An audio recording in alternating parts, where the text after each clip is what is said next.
up, guys? This is Sidnie from the Kaya, and I'm hanging out with a couple of the dudes from Tropidelic here at Surrounded by the Sound Music and Arts Festival. What's up? What's going on? How's it going? Yeah, how you guys doing today? I know you guys just got in an hour ago. Yep. How was it? Where were you guys just at? We just came from home. We spent most of the summer on the road, so we just had like kind of an easy week. Taking a little R&R, you know, some TLC. More like working on the next album. Yeah. Not a whole lot of R&R, but yeah. Hell yeah. So introduce yourself, you know, for anyone who may not know, you know, Tropidelic. Who are you? What you do? I'm Rhodes, and I sing, play a little guitar. Strum a little. I'm Bobby, and I don't sing, but I play a lot of guitar. Shred. You shred. With all the, you know, hair flails. So let's kind of just do some random stuff. What was your guys' first car? I had a just half-working white Oldsmobile Achieva my older brother gave me. Nice. Yeah, that thing was, I ran it in the ground. Yeah.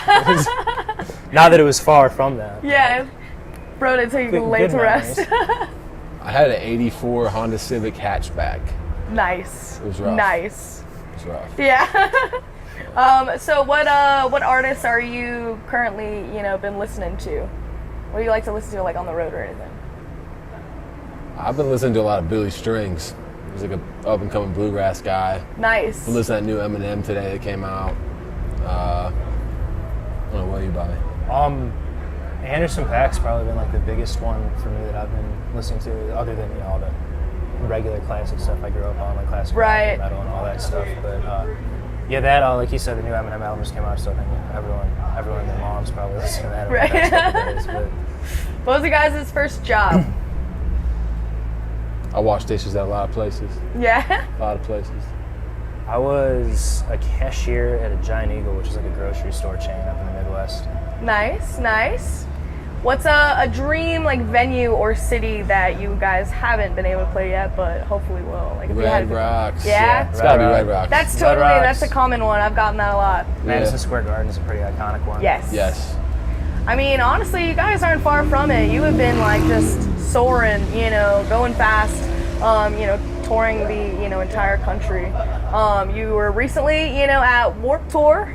How was that? You guys had some, you know, some good times going through? It was awesome, but it's also like boot camp for touring musicians, where it's not like, okay, load-ins at, you know, 3 or 4 o'clock in the afternoon. It's you roll in at 7:30 and you get up and claim your merch spot. Yeah. It's like an all day, like you're really out there like busting your ass. But it was a lot of fun, a lot of rain. Yeah. A lot of rain. We really learned how to, like, you know, consolidate our stuff and keep the important things from getting wet and soaked, but, you know, not lose our wits and still make the best of a bad situation. We did one set wearing towels. Yeah. It was rainy, everybody was wet, it was still sprinkling a little bit. Yeah, so why not? our trumpet player was pretty gung-ho about getting everyone to towels. Yes. So it was a pretty fun one. Let's do it. It was like a true exercise in, like, it's different in the way that a lot of your crowd is solely based on who you could pull in earshot and who's walking by. So as opposed to a venue show or even a lot of festival shows, you kind of have maybe 2 stages facing each other and the crowd's going to kind of be there. Yeah, this was so spread out that you may have your crowd that came to see you there, but anybody else is going to be pulled in by just walking by this massive, you know, place. So it's pretty cool to see like a smaller crowd there to begin with, and then maybe 5, 6, 7 times that crowd there by the end. Yeah. And it's just so unlike any other sort of performance situation that we've been in so far. You guys are, you know, really good about, you know, trying to, like you said, you got to go pull people in, you got to meet people, you got to talk to them. And, you know, I saw you guys keep up to date with, you know, putting out videos and then a bunch of, like, Instagram posts. You guys are always, you know, running out there with signs, letting everybody know, you know, when they could go and see you. What kind of, you know, response have you been getting, you know, from all the kind of new people who have been exposed to your music? It's been pretty outstanding.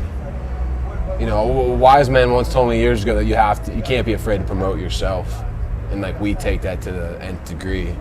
You know, it's hard not to. There's so much competition. There's so much other things going on. It's just like sensory overload, especially with something like Warped Tour. You have to stand out from the pack, and you don't have to be super original or crazy to do it. Even you just have to put in the extra work. Right. The response is usually pretty good. You know. Every once in a while, maybe not, but Yeah. it's been pretty great. So. You guys are just have one of those eclectic, groups where, you got a little bit of everything and a little bit for everyone, I think, which is really rad. I think you. strangers are probably some of my favorite people to play for. Somebody that doesn't know who we are, what we're about. Like, definitely. You get to kind of like show them, just be like, hey, sit down. You're gonna rock out. You're just gonna give me 20 minutes of your time. Yeah. We're gonna go to church, quite literally. Yes. Freakstomp, another huge one. You guys, successfully, put on another one. How was that? It's great. Sold out. Yeah. So year 2 sold out. There were some really good collabs and everything. Having everyone come on like Afro Man. Like I'm sure that was a lot of fun to really just see all the hard work that you guys did to put that on, and then. Definitely. The coolest part is really, similar to this, it's like having all these people you meet across the country sort of be in one place, and like I can't quite describe the feeling of seeing like some people that you have like a real strong relationship, meeting some other people that you have a really strong relationship, and then they have a strong relationship. It's just cool. I don't know if I could swear, but it's cool. You're good. Yeah. No, that's awesome. What are the plans for next year? Go harder. Yeah. Go harder. Bigger, better, stronger, faster. New record for sure. We got a big New Year's Eve run we're announcing with Zach Deputy up in the Great Lakes areas. We're doing Grand Rapids, Pittsburgh, Buffalo, Cleveland on the 28th through 31st of December. Expect those shows to be huge. We got 311 Cruise. Yes. 2019. That's really, really, really fun. Yeah. I love the fact that like band cruises are becoming more and more popular, and I feel like there's no better band than y'all to come in and just like throw down, really pump up, life on the water. I feel like that's the right way. Is 311 been like an influence on you guys? Definitely. Yeah. Yeah, I've been listening to them since I was 12 years old. Right. So I got to meet a few of them when we toured with them last year, and it was just dream shit. Yeah, some surreal It was surreal. Like, whoa. It was surreal for sure. So I feel like every day you might have to like try to pinch yourself and like, what's happening? We're excited for sure. So yeah, because every time I turn around, you guys are somewhere, doing something, and you guys are really good at connecting, with your fans, because you have a fan group, on Facebook that you guys, actively, communicate back and forth. You want to shout out that? Tropiholics, our fan group on Facebook. Check it out. Join it. Say what's up. Yes, that's the best, way to get involved with, other fans, that enjoy the music, and it's all part of the family. So you're usually, there with like Uglies Nation, and there's just a really good avenue for us to stay together and stay in touch. Absolutely. When we're far apart and we only see each other like once a year. You come through. So when you guys aren't playing music, what do you like to do? What are some hobbies that you like to kind of, is music all there is? For me, kind of. Yeah. Sometimes that's the way. Like you live, eat, breathe. When you're not playing it, you're thinking about, writing stuff, or you're. Yeah, I'd say for me personally, it's a pretty consuming thing. Yeah. So, got a girlfriend back home, so I spend time with her. But even when I'm with her, a lot of the time is still got a guitar in my hands, or if there's a piano around. Like, hey, how do you like this? Do you guys have like a way that you like to write music, or a favorite place you guys like to go? They all come from different places. He has a song or two that he kind of brought to the table for this new record. I do a bunch of it, but also Derek, the trumpet player, has brought stuff to the table. James, the other MC. So we kind of there's a filtering process. You kind of get everything you got in a pile, and you pick out what sounds best. Not only what sounds best, but what fits together the best. Which is something that it took us years to kind of figure out, that it's not just about picking your best songs, because we've done that, and they could be best songs that are like totally off base from each other, and that's not exactly hitting your mark when it comes out to putting a concise record out. So I think we got a good batch of songs for this next one, and super excited and hoping to get some decent features on it. And, yeah. You got plans on when you think things are going to be Ready? out? Yeah, ready to go? Or Sometime before summer next year. Yeah. Yeah. Cool. I mean, Heavy as the Head was, a really just like phenomenal, piece. I feel like it really like embodies the spectrum that you guys, are able to put. What's the recording process like? Where do you guys usually record?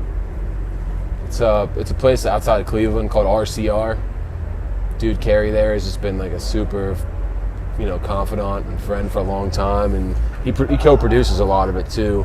Some of the earlier records he straight up produced a bunch of the songs himself and would bring them to us even. Mm-hmm. But past that, you do the drums first, then the bass, then the guitars, and the vocals and the horns. Build it up. Yeah, but we have a strong relationship over there, so we've done like every record there since 2012 or so. Yeah. Carrie's like our fifth Beatle. Yeah, he's like that.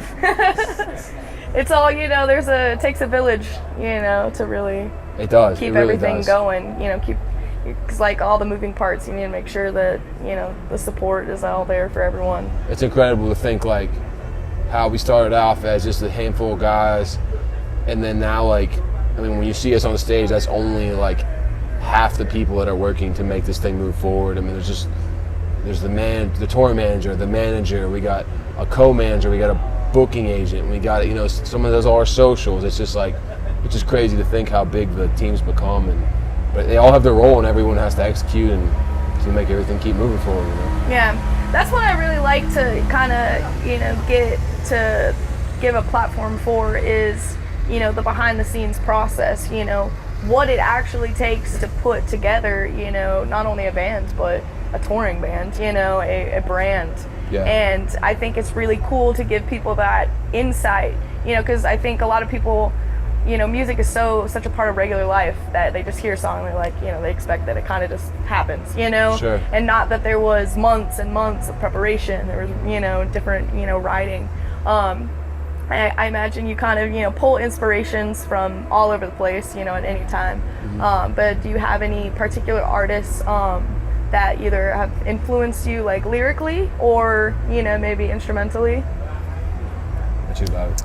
I'd say for our stuff, a lot of John Frusciante from the Red Hot Chili Peppers. Yeah. He's a lot of his lead work. Sometimes it's not how much you're playing, but how little you're playing. Mm-hmm. And I think with the band like this, sometimes that works out. And then Tim Mahoney from 311 for sure.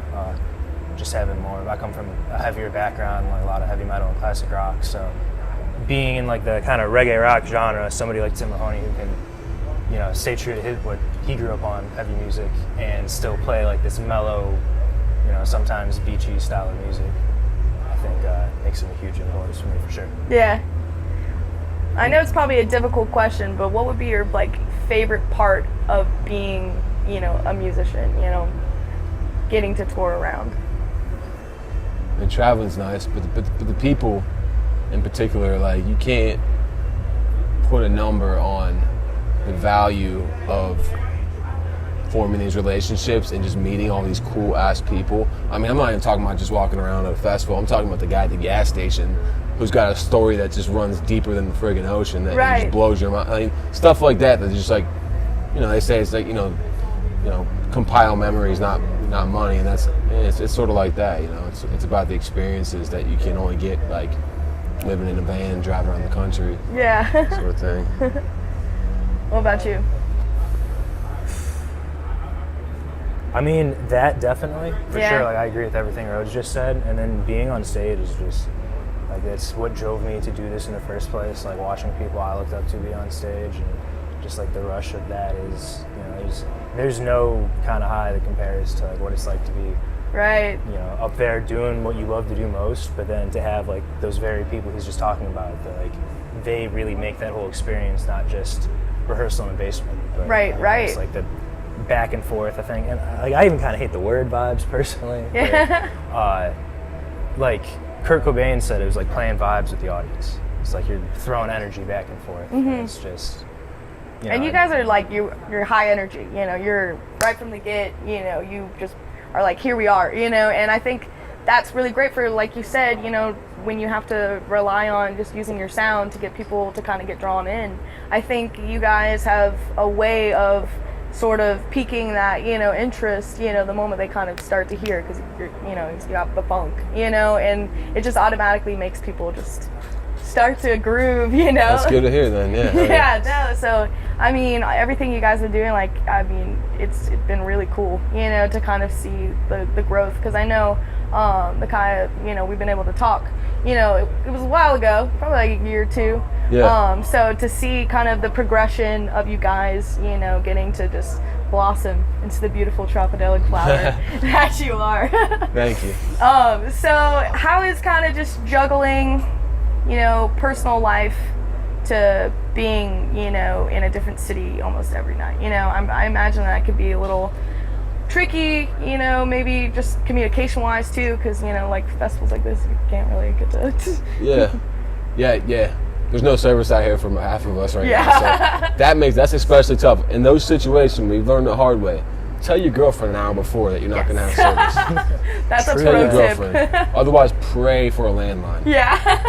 But go through, send a carrier pigeon, when it comes to relationships in personal life and in the band, I mean, it's no secret, like, communication is key. And I think that's the biggest part of it. We've all been doing this a while now, and we've learned from our mistakes, and you've been able to kind of find your your way. There's everything's a different sort of learning curve. So yeah, every day something new. Yeah. And you guys are just gonna keep on exploring the world, and I'm excited. I'm excited to see kind of where we go, especially for a new record. All right, I've got the hardest question that you're gonna get ever. Hard or soft tacos? Go. Soft tacos. Boom. Soft. Boom. Okay. I think at this point, over the course of the weekend, I've been able to collect a lot of data, from various bands. Soft tacos are winning. Yeah. And I agree. Of course they are. Yeah, right? Yeah. They're just superior. Well, thank you guys so much for taking time, to come out here and to hang out with us. It really means a lot. You guys are, I'm a big fan, obviously, but so it's really cool for me to kind of just get to do what I do here and get to meet all these people. This is exactly where I want to be. And I really appreciate it. You guys are awesome. Please stay up to date. Give everybody I think it's at Tropidelic pretty much anywhere, right? Yeah, at Tropidelic, Tropidelic.com. Cool. So please, we're gonna put all the links into the description, so just go ahead, click it, get there, follow them, please. They're you guys are going places. Go ahead, get on that cruise. We're gearing up for a new album, so we're super stoked. So thank you guys again. Thanks. We'll be chilling here at Surrounded by the Sound. Kaya out. See you.